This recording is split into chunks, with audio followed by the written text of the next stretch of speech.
Bonjour, je m'appelle Nelly, je suis animatrice éveil à la microcrèche La Cabane de Séraphin et je suis aussi animatrice parentalité et grand-parentalité au sein du centre social AJR. En ce moment, sur les activités du square, je vois que l'allaitement est de plus en plus présent sur les activités que j'anime car les mamans allaitent pendant l'activité. Cela nécessite beaucoup d'échanges, parfois je me trouve sans réponse. C'est pour cela que j'ai fait appel aujourd'hui à Isabelle Leclerc, qui est puéricultrice, consultante en lactation certifiée BN. Bonjour Isabelle. Bonjour Nelly. Eh bien écoutez, je suis effectivement puéricultrice en PMI. Je suis consultante en lactation depuis 5 ans, certifiée BN, qui est on va dire une spécialité dans l'allaitement maternel, qui est l'allaitement instinctif, parce que toutes les mamans ont l'instinct maternel qui est plus ou moins développé, et c'est important de faire confiance aux mamans dans l'allaitement maternel, que les professionnels et l'entourage fassent confiance en les mamans, parce que c'est elles qui sauront toujours le mieux ce qu'il faut pour leur bébé.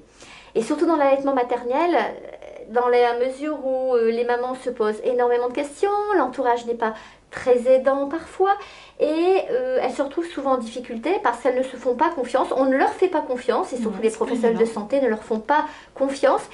Et en tout cas notre accompagnement, parce que c'est pas forcément un travail, c'est un accompagnement de toutes les personnes qui sont là pour soutenir les mamans et les papas, hein, parce que l'allaitement maternel, effectivement, c'est maman qui va donner le sein, mais le papa, en tout cas le conjoint, il a toute sa place dans cette aventure, hein, parce que je reprends le terme d'une maman que vous verrez plus tard dans un petit reportage, qui parle effectivement que c'est une aventure, et cette belle aventure, les parents ont besoin d'être accompagnés, et les parents ont besoin qu'on leur donne leur confiance et qu'ils puissent comme ça reprendre confiance en eux pour pouvoir se lancer pleinement dans cette belle aventure. Alors, nous avons mis un questionnaire sur le site du centre social et c'était très gentil de votre part de nous envoyer toutes les questions. Alors, j'ai une première question. Faut-il préparer ses seins à l'allaitement ? Alors ça, c'est une très bonne question Nelly, parce qu'effectivement au cours de la grossesse, on a une modification en tout cas de notre corps, et les seins vont prendre un peu de volume. Mais alors ça dépend effectivement d'une maman à l'autre, en tout cas d'une femme à l'autre. C'est-à-dire que certaines, dès le 4e mois de grossesse, vont avoir apparaître quelques petites gouttes de lait. Hein, et donc on se dit ça y est, ça va se préparer. Et d'autres qui n'auront rien, même jusqu'à la naissance, vont se dire moi je ne vais pas être capable d'allaiter parce que je n'ai même pas eu une goutte de lait pendant ma grossesse. Ça ne veut rien dire. Hein, donc, alors préparer ses seins, ce n'est pas obligatoire. Il faut juste voir au niveau de ce n'est pas la taille des seins qui va être un reflet de la bonne quantité de lait que bébé va avoir. Hein. On peut avoir très bien des tout petits seins, et alors que voilà, bébé va téter énormément. Mais ce sera aussi lors de la naissance, avoir la taille du mamelon. Hein, parce que quelquefois les bébés peuvent avoir du mal à s'accrocher au sein, c'est surtout au niveau du petit mamelon. Hein. Quelquefois il y a des différences de taille, parce que toutes les femmes ont des seins de taille différentes, mais les bébés vont s'accrocher. Donc c'est pour ça que justement ça grossit, parfois ça change de taille. Voilà, alors déjà le sein va prendre du volume, va changer de couleur, l'aréole va généralement devenir plus foncée et s'élargit. Et c'est quelquefois à ça que la maman s'aperçoit qu'elle est enceinte, avant de faire toute une batterie de tests. Mais c'est ce mamelon qui prédispose aussi à la bonne prise en bouche du bébé.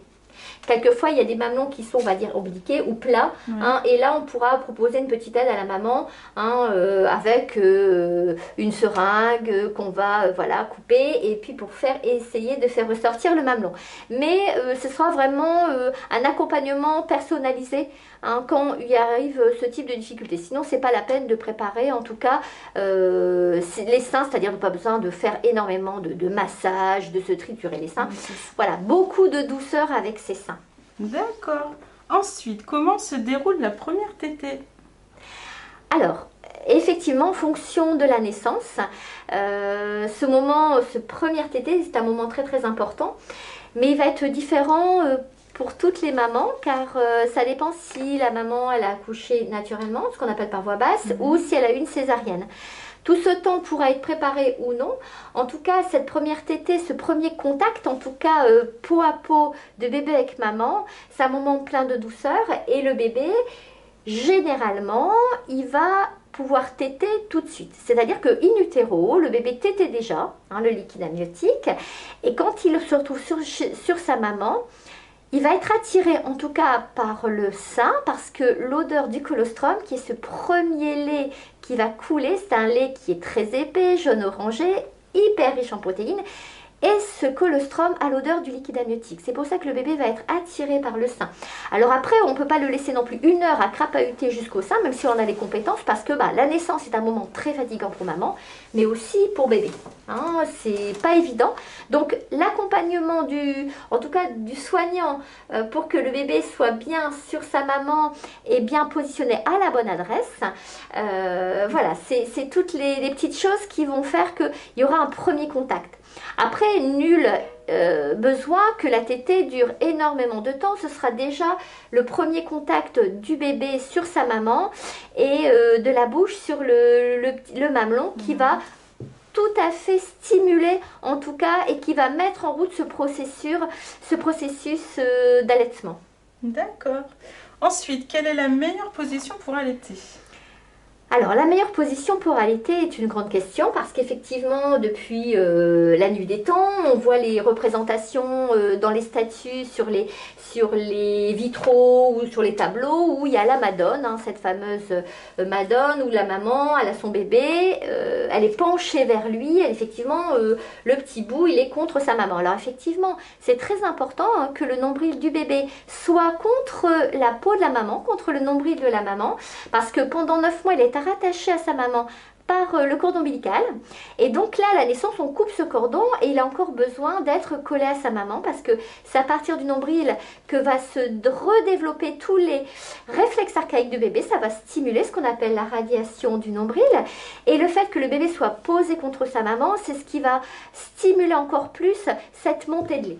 Alors le fait que la maman se penche vers son bébé, si les tétées durent peu de temps, effectivement, ça peut convenir. Le souci, c'est que c'est une histoire de gravité et qu'on est beaucoup mieux installé quand on regarde la télé, on va dire en position Netflix, voilà, et que le bébé pose sur maman. Parce que là, le bébé pose, il y aura donc moins de problèmes de crevasses, parce que les crevasses, c'est quoi? Les crevasses, c'est que lorsque la maman a son bébé au niveau du sein, donc le bébé tête, il est bien nombril contre le ventre de la maman, mais comme elle est penchée en avant, le bébé, il glisse.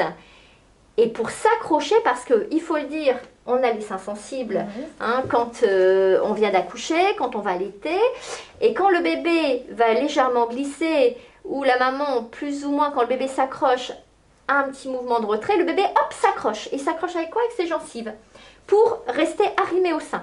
Et donc, il va téter comme ça. Et on ne le sent pas parce que les seins forcément sont sensibles, mais à force de s'accrocher tout le temps avec les gencives, au fur et à mesure, c'est ce qui provoque des crevasses. En tout cas, c'est une des causes des crevasses. Alors que lorsque vous vous installez, semi-incliné vers l'arrière, que ce soit allongé ou que ce soit assise, avec le bébé posé sur maman, la maman d'ailleurs a ses 2 mains libres pour pouvoir le toucher, le caresser, ce qui va se faire instinctivement. Le bébé, forcément, il va beaucoup mieux prendre le sein en bouche et c'est une position qui est favorable pour les tout petits, pour bien ouvrir la bouche parce qu'on dit aussi de prendre une belle bouchée de sein, donc il faut bien ouvrir la bouche. Donc le bébé, il va être posé sur sa maman, il va bien ouvrir la bouche et quand il va lever la tête, parce que le bébé a plein de compétences, alors même si on dit toujours qu'il faut très faire attention quand on a le bébé en bras, de faire attention au niveau de la nuque et de la tête, le fait qu'il soit sur sa maman, ça va lui permettre déjà de développer, en tout cas son tonus au niveau du cou. Et donc, quand il va relever la tête, il y a un échange avec le regard de la maman, qui est ce qui a plus stimulant, en tout cas de plus beau. Et c'est ça aussi qui provoque la montée d'ocytocine, cette fameuse hormone qui va pouvoir éjecter le lait au niveau des canaux. Et donc, le fait que le bébé soit posé, il va toucher maman avec les pieds, avec les mains. Il va s'arrimer au niveau de ses petits doigts de pied sur la cuisse de maman. Il va faire aller son visage sur le sein de maman et quelquefois les mamans disent il fait le fou, il n'arrive pas, il fait dans tous les sens. Et c'est normal et c'est pas parce qu'il n'arrive pas à le trouver le sein, c'est parce qu'il est en train de le stimuler. Il fait le pivert, donc il va faire ça, ensuite il va faire aller comme ça son petit nez sur les joues, il va faire aller son front même sur le sein. Donc le maman dit mais il se frappe, mais non, il stimule même son front, ce qu'on appelle dans le langage la glabelle. Et il va mettre tout le sein en stimulation et puis il fait sa petite langue. Sa petite langue, il va la faire aller sur le mamelon et là, ça va provoquer un réflexe d'éjection et donc ça va stimuler. Et là, c'est parti pour une tétée. Alors effectivement, il faut que chaque maman puisse trouver sa position. Hein. Il n'y a pas de position, on va dire, bien déterminée. L'essentiel, c'est d'être confortable. Donc c'est d'être semi-incliné vers l'arrière, le bébé posé, que vous soyez dans votre lit, fauteuil, canapé. Et vous avez les 2 mains libres pour votre bébé. Ensuite, combien de fois par jour dois-je allaiter mon bébé? Alors ça c'est une grande question parce qu'effectivement quand les bébés ont des biberons, jusqu'à maintenant on préconisait, il est petit, il a 7 biberons par jour, ça veut dire toutes les 3 heures. Donc un bébé boit toutes les 3-4 heures.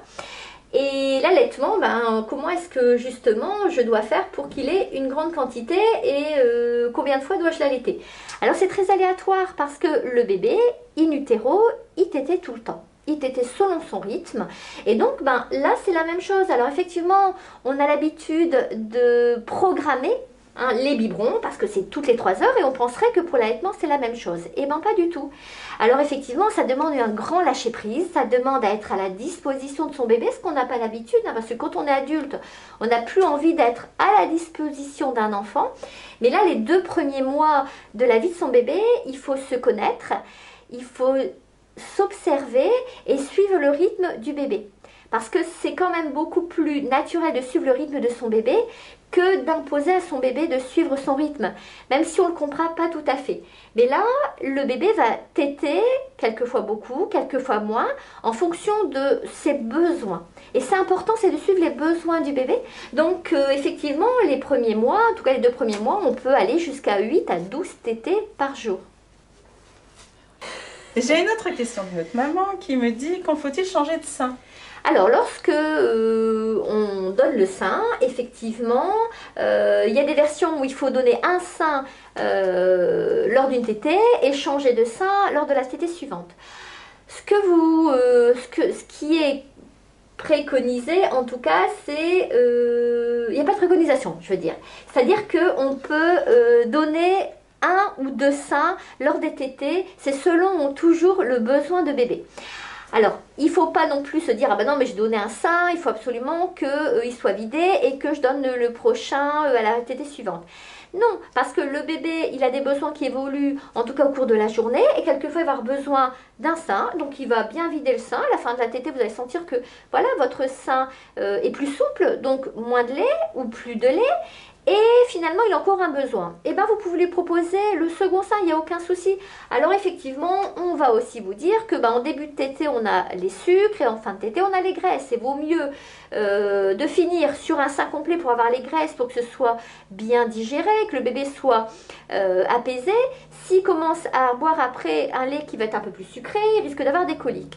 Oui, mais ça ne veut pas dire que lorsqu'il va prendre le sein, au tout début, il n'y aura pas encore des petites graisses qui resteraient de la tétée d'avant. Donc, il n'y a aucun souci. S'il a envie de boire un petit complément sur un deuxième sein, il n'y a aucun souci du tout. Et puis, quelquefois, ils sont rassasiés avec un sein, et quelquefois, ils ont besoin d'avoir les 2. C'est en fonction de leurs besoins. D'accord. Ensuite, est-ce que mon bébé doit faire un RO comme après un biberon, en fait? Alors effectivement, quand le bébé prend le biberon, il va avaler de l'air, plus ou moins. Et donc effectivement, c'est cet air qui va en ressortant faire le RO. Déjà, au biberon, faire le RO, c'est aléatoire. Tous les bébés ne font pas forcément un RO. Et quelquefois, il arrive, on va dire, dans les 5 minutes. Puis quelquefois, ça peut être plus d'une demi-heure après. Et l'inquiétude des parents, c'est que si le bébé fait son RO alors qu'on l'a recouché, ça veut dire qu'il risquerait de régurgiter, voire de s'étouffer, ce qui est tout à fait légitime. Or, au niveau de l'allaitement maternel, il y a très peu de RO parce que lorsque le bébé tète, il ne va pas avaler de l'air, ou extrêmement peu. Donc, souvent, les bébés qui sont allaités ne font pas de RO. Et donc, voilà, par contre, effectivement, ce qui est important, c'est quand même de vérifier. Donc, lorsque la tétée est finie, c'est de ne pas le coucher à plat immédiatement. le garder un peu sur soi. Voilà, tout à fait. Ensuite, comment sait-on la quantité que bébé mange? Alors effectivement, ça c'est une grande question qui inquiète les parents, surtout les mamans, parce que ben voilà, au biberon, c'est quantifié, on est dans une société où on quantifie tout, hein. Et là effectivement, ben, on ne sait pas sur quels paramètres se baser. Eh bien, il faut se dire que ce qu'on mange, on l'élimine, et donc on va se baser sur les selles et les urines, mais surtout les urines. Et les urines, dans la journée, il est important de vérifier, en tout cas au début, comment bébé fait pipi.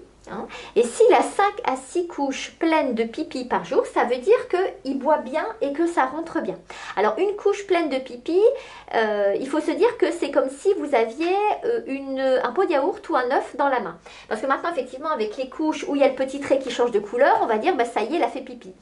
Mais ce n'est pas reflet de la quantité que le bébé peut faire. Il peut faire effectivement plusieurs fois pipi dans la journée, mais si ce sont des traces d'urine, ça ne veut pas dire que forcément il a bien pris. Donc si on n'a pas de balance et qu'on n'a pas envie non plus de peser tous les jours, parce que ça c'est aussi angoissant, parce qu'une fois on peut grossir et puis le jour d'après finalement le poids stagne ou il y a une perte de 10 grammes, on va s'inquiéter. Or, quand le bébé est tout petit, c'est important, si on doit le peser, c'est de le mettre tout nu, parce qu'un petit body, ça pèse entre 20 et 30 grammes, une couche, même chose. Et donc, ça peut jouer, surtout que si on pèse le bébé avant qu'il ait fait pipi et qui est à la selle, bah effectivement, l'élimination, après, ça peut engendrer une perte de poids. Donc l'important c'est de regarder son élimination et donc surtout ses urines.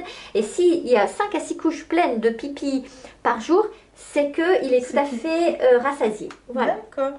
Alors ensuite, puis-je donner le sein pour calmer mon bébé ou une tétine? Alors le bébé, il est surtout lorsqu'il est tout petit, il a forcément toujours besoin de tétées. Alors ce ne sont pas toujours des tétées nutritives, il a aussi besoin de tétées non nutritives. Le besoin de succion, il a toujours été présent chez bébé, même in utero.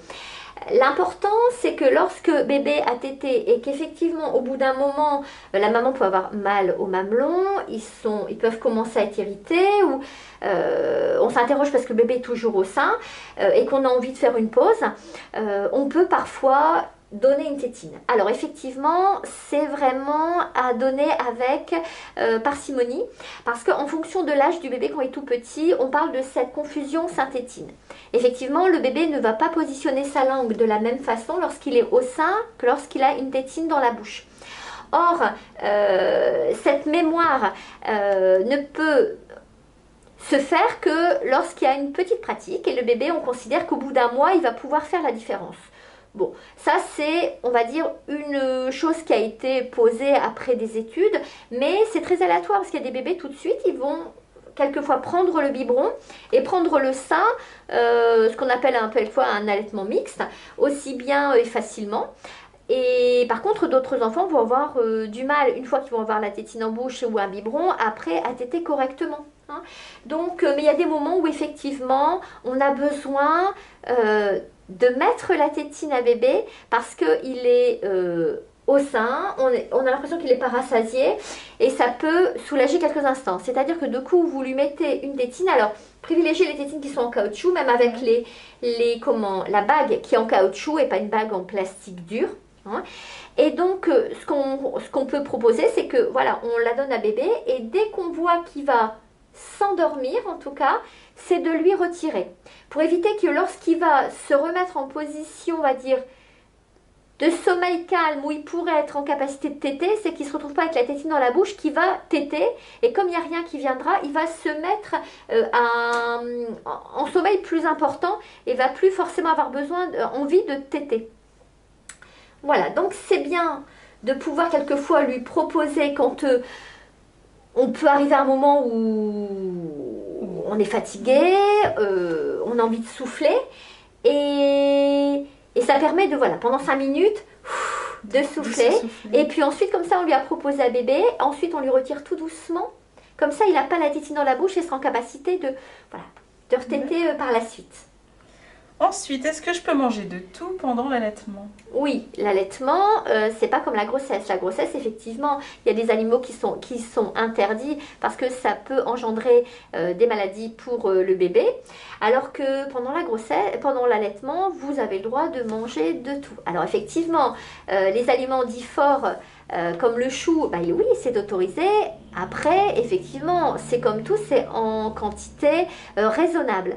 C'est comme le thé ou le café, hein, il y a de la théine, il y a de la caféine, vous pouvez en boire, mais en quantité effectivement raisonnable, parce qu'effectivement tout passe pas dans le lait. Et d'ailleurs, lorsqu'on mange certaines choses, il y a des colorants alimentaires qui, quelquefois, peuvent arriver à colorer le lait. Donc le lait, quelquefois, peut être ou un petit peu vert ou un petit peu rose, en fonction de l'alimentation et des colorants alimentaires que l'on a pu manger. C'est comme, par exemple, pour l'alcool. Hein, pour l'alcool, effectivement, pendant la grossesse, zéro alcool pendant la grossesse. Or, effectivement, lorsque vous allaitez, l'entourage vous dit, bah, tu devrais, ou alors, bah, de toute façon, tu peux pas ou tu veux pas, bah, tu vois, ça t'empêche d'allaiter, ça t'empêche de manger ce que tu veux, de boire ce que tu veux.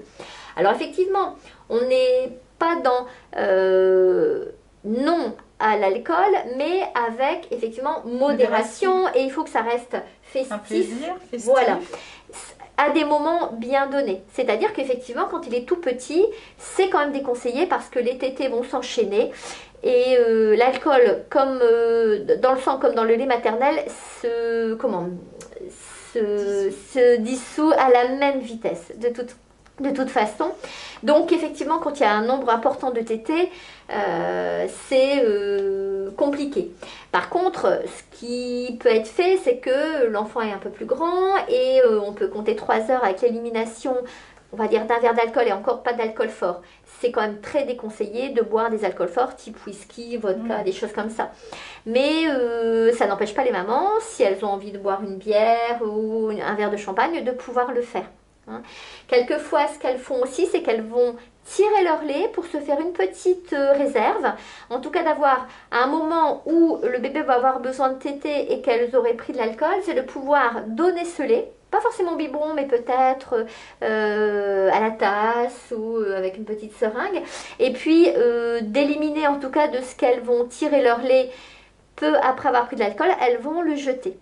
Alors l'importance, je pense que là-dedans, c'est de se faire confiance. Oui, tout à fait. Vous avez tout à fait raison, Annelise. L'important, c'est de se faire confiance, que les professionnels, en tout cas, fassent confiance aux mamans et les accompagnent hein, dans cet instinct, parce que toutes les mamans ont un instinct et c'est important, justement, qu'elles puissent trouver dans l'entourage, que ce soit professionnel ou non, des gens qui vont faire confiance dans leurs observations, parce que c'est les mamans qui vont savoir le mieux observer leur bébé et à partir de leurs observations, adapter leurs réponses. Et donc, c'est important, effectivement, Nelly, de faire confiance aux mamans et de les accompagner justement dans cette expérience de maman, qu'elles allaitent ou pas. Hein, merci Isabelle d'avoir répondu à toutes les questions que les mamans se posent. On mettra vos coordonnées. Oui, tout à fait. Bah, moi, je vous remercie Nelly de m'avoir invitée, mais tout à fait. Et si les mamans souhaitent me contacter, que ce soit par téléphone ou par mail, il n'y a aucun souci. Parce que je pense qu'elles ont encore peut-être pas mal de questions encore. Tout à fait. Et je peux me rendre même à domicile parce que parfois pour se déplacer avec un nourrisson et en plus avec le temps qu'il fait et en période de confinement, nous pouvons nous déplacer, nous respectons les mesures effectivement sanitaires, nous avons des protocoles, mais il n'y a aucun souci parce que le fait d'être avec la maman et puis en plus dans son environnement, ça peut aussi être un peu plus aidant et plus sécurisant pour la maman, plus intime. Voilà. En tout cas, merci beaucoup. Mais je vous en prie. À bientôt. À bientôt, bonne journée. Au revoir.